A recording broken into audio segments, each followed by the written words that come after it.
This is another project that we have been able to implement with $1 for Life.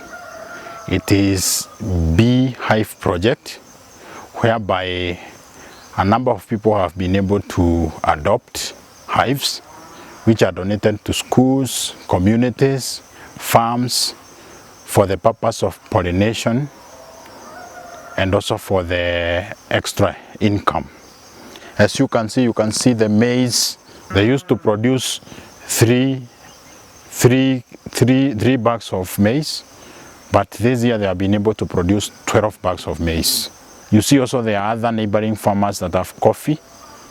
They have other fruit trees like pawpaw, and this means it will be a win-win proposition for everyone.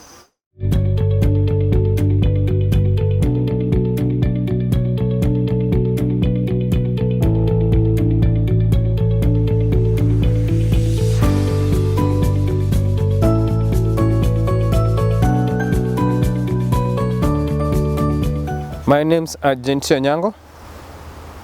I'm a farmer dealing with the French bean.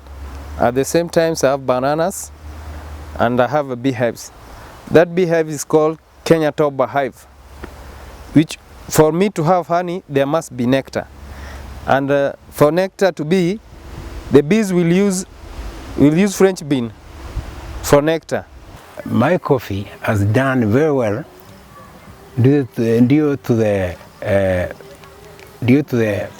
pollination done by the bees, and I hope if other farmers can do as I'm doing, we will be getting very good yields due to what is done by our bees.